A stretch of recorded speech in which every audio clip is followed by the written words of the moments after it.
Hai mission lover semua, apa kabar? Salam sukacita.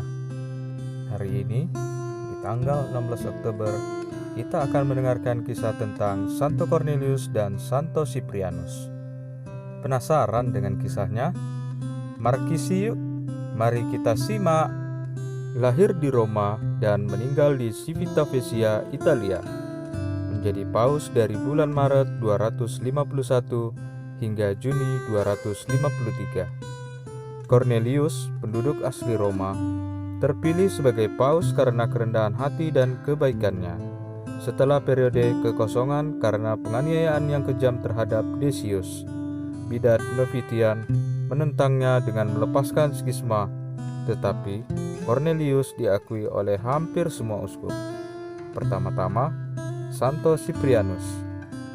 Dia meninggal pada tahun 253, dipenjarakan di Civitavecchia selama penganiayaan terhadap Galo. Martirologi Romawi.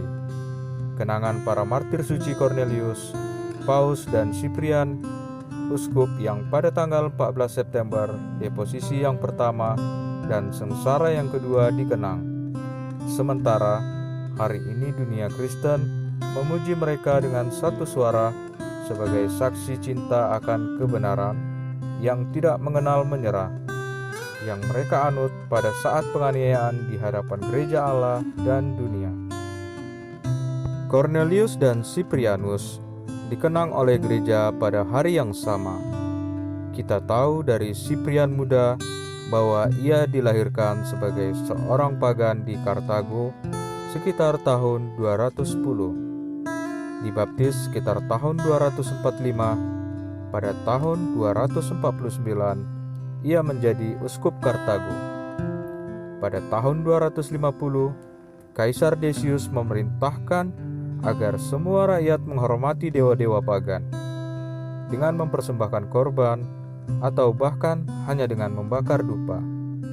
Dan dengan demikian menerima libellus, sebuah sertifikat patriotisme. Bagi yang menolak, penjarakan dan siksa, atau bahkan kematian. Paus Fabiano meninggal sebagai martir di Roma, di Kartago. Cyprianus bersembunyi, membimbing umat beriman sebaik mungkin agar tidak bersembunyi. Setelah penganiayaan berhenti, musim semi 251, banyak orang Kristen yang menyerah karena takut ingin kembali ke gereja. Tetapi mereka yang tidak menyerah terbagi antara yang lunak dan yang kaku. Cyprian lebih dekat dengan yang pertama, dan dengan uskup Afrika lainnya menunjukkan jalan yang lebih moderat, menentang para pendukung pembersihan yang parah. Pada titik ini, kisah-kisahnya terjalin dengan kisah-kisah Cornelius, seorang presbiter Romawi yang berasal dari bangsawan. Paus terpilih 14 bulan setelah kemartiran Fabiano.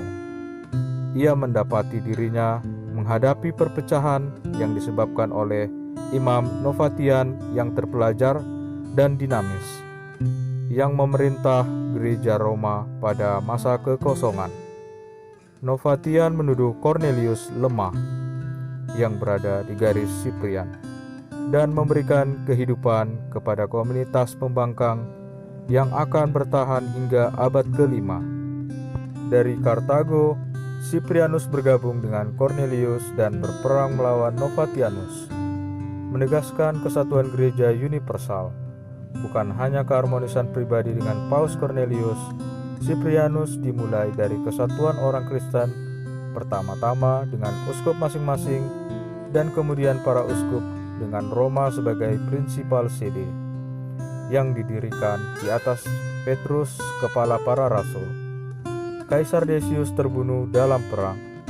Penggantinya Treboniano Gallus didorong untuk menganiaya orang-orang Kristen karena ada wabah, dan suara rakyat menuduh orang-orang Kristen ditunjukkan sebagai penjiplak dalam bencana apapun. Paus Cornelio juga ditangkap dan meninggal di pengasingan pada tahun 253 di Centum Celeae, nama kuno Civita Vesia, dan dia didefinisikan sebagai martir oleh Cyprianus yang mendukung penerusnya Lucius I melawan perpecahan Novatian. Baik mission lovers, menarik bukan kisah Santo Cornelius dan Santo Cyprianus? Sampai jumpa di kisah Santo Santa berikutnya. Salam sukacita.